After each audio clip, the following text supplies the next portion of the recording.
Morning spoilers are ahead. Today, I will make sense of an American show called The Unforgivable. After serving 20 years for the murder of a sheriff who came to evict her and her 5-year-old sister Kate, Ruth Slater is released from prison. She shared a home at the time with her younger sister after their father committed suicide. After that, she meets with Vincent, her parole officer, who tells her not to repeat her crimes and talks about the terms of her release. On the same day, Katie, who was brought up by an adoptive family, stops thinking about Ruth. She gets into a car accident and ends up in the hospital after having brief flashbacks to her trauma while driving alone. Keith, the sheriff's eldest son who was killed by Ruth, has learned of Ruth's release and begins to stalk her. After that, Vincent takes Ruth by car to her new residence, where they must meet every Tuesday for Vincent to report on Ruth's behavior. Ruth enters the apartment, which appears to be very chaotic. She is led to her room by the apartment's owner, who also explains the rules she will follow in her room. However, as Ruth introduced herself, the 3 women who would later live together gave a very cynical appearance to her. Keith tells Stephen, his younger brother, where Ruth lives and works at a factory. He wants to take revenge at first, but Stephen thinks they don't need to because Ruth got what she deserved. He also has a family to look after, so he doesn't want to get into any more trouble. Getting back to Katie, she awakens in a clinic and is encircled by her supportive dad and sister, Michael and Emily. After that, Michael leaves the treatment room to find Rachel waiting in the waiting room. They discuss Katie's previous mishap and stress that it happened on the grounds that her recollections could some way or another understand that Ruth has been delivered. It is also shown that Katie's adoptive parents have discovered Ruth is her real sister, but they have been keeping it a secret and do not want to tell Katie. The two finally came to the conclusion that for Katie's benefit, they were right to conceal the truth. That evening, Ruth gets a call from somebody who says she is a cop executioner. Hearing this, she answers bonds by hanging up the telephone and promptly gets back to her room. She is, however, taken aback when one of her roommates starts looking through her personal belongings. As a result, the woman is attacked by Ruth and compelled to leave the room. Ruth wakes up in her bunk bed the following day and recalls her past while locating an old photo of Kate. In a flashback, the bank workers come to her home to assume control over the house. Fortunately, a sheriff arrives to pacify both parties, but he ultimately dies at the house after being killed. After that, Ruth starts working at the factory that makes fish packaging and is put in a room with her new co-workers. She visits the public library when she gets home from work to learn more about her younger sister. She then comes across an article about the sale of her old house, where she spent all of her childhood memories with her sister. As a result, she decides to pay a visit to the house and relive her journey's memories of Katie. She vividly recalls the incident when she arrives at the residence, where the sheriff provided Katie and her with shelter. Despite this, Ruth kept refusing the offer because she was aware that Katie Eddy would be taken away from her. On the other hand, John, Liz, and their 2 sons now live in her former residence, which has undergone extensive renovations. Ruth tells Liz that she did some work on the house when Liz sees her outside and asks her husband if she is a neighbor. She then extends an invitation to her into the house to see the new rooms and introduces her to his family. Ruth leaves the house for no apparent reason because she is unable to remain composed in the face of all the memories.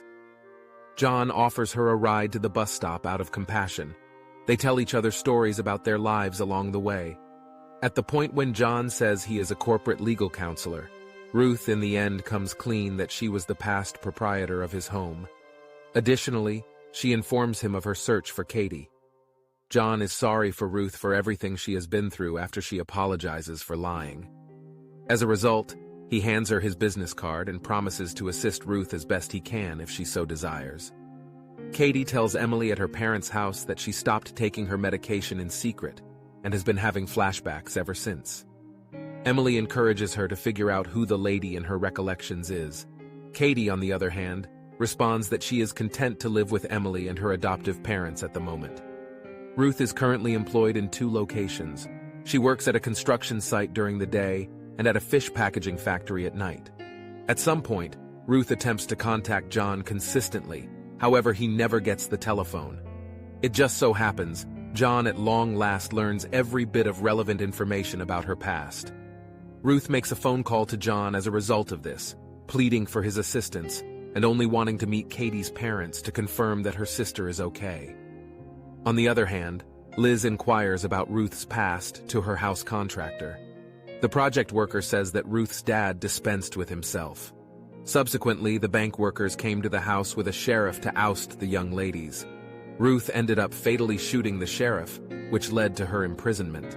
Subsequently, when John gets back home, his significant other defies him pretty much all the data she is familiar with Ruth. She is concerned for her family because Ruth could harm them at any time because she entered their home. Liz insists that John reject her request, despite John's claim that she was only seeking his assistance in locating her sister. While Ruth is chipping away at a building site, Steve masks himself as a conveyance man to have a speedy talk with her. He makes a deliberate reference to her parents, to which Ruth responds that they are deceased.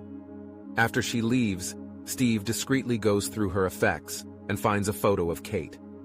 Accordingly, he meets Keith and consents to get payback against Ruth for demolishing their loved ones. Ruth also goes somewhere to report to Vincent at the same time. He makes a reference to Ruth's intention to hire a lawyer to locate her sister. He additionally reminds her to stop her activities as she has lost authority of Katie, or she can cause problems. John, the individual who is currently representing Ruth, writes Michael a letter in the interim. In the wake of perusing the letter, he calls his better half to examine John's solicitation to have a gathering with him. At first, Michael believes that Katie has been legally adopted by the two of them.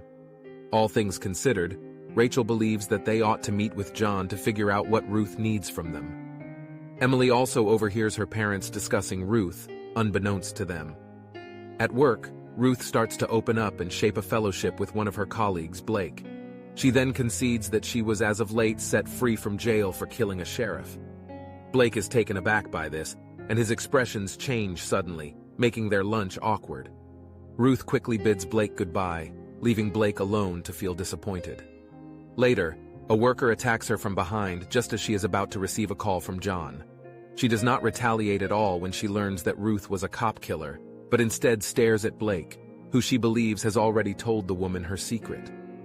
Ruth meets Vincent after work, and Vincent gives her some hope by telling her that John sent her a message saying that Katie's parents want to see her.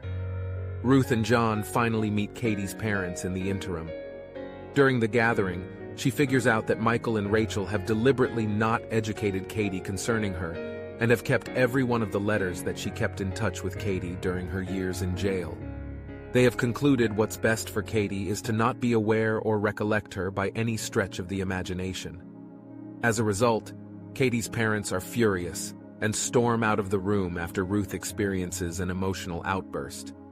Ruth can only conclude by stating that she will not give up on her search for her sister. John also warns her that because Katie's parents have sole custody of her sister, they cannot intervene. In addition, he warns her that if she persists, she could return to prison. Since she finds that everybody is going out, Emily looks for the letter which her folks referenced the other day. As she understands them, Emily is moved by Ruth's words and begins sobbing uncontrollably. After everything she did to meet her sister fizzled, Ruth is exceptionally baffled while destroying practically everything she has made previously. Quick version, Squint methodologies her to apologize for what he did. He then discloses that he had recently been released from prison as well. Coming back, Ruth unexpectedly gets a call from Emily saying that she has perused every last bit of her letters and needs to orchestrate a gathering with her. What? Steve follows Ruth from a distance when she wants to see Emily the following day. While reflecting on Katie's early years, Emily meets Ruth in a botanical park. Toward the end of their gathering, Emily informs Katie that she will have a practice at a nearby hall sometime thereafter. Ruth tries to call John to find out what his thoughts are about approaching Katie later.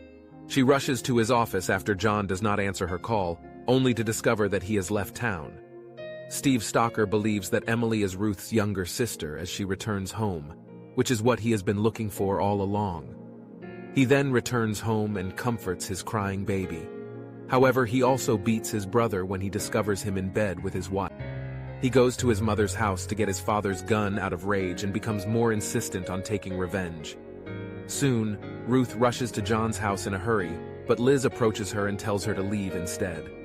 Ruth finally tells her what happened on the day the sheriff died because she had no other option. It is shown in flashbacks that Katie, who was 5 years old at the time, actually fired the shot that killed the sheriff. But Ruth takes the blame for protecting Katie.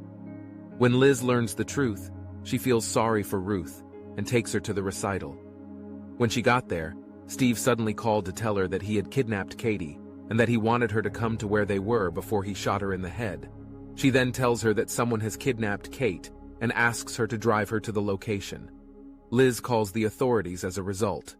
Ruth meets Steve in a storage room and learns that the girl is Emily, who is pleading for her life as she enters. Steve initially declares his intention to kill the girl.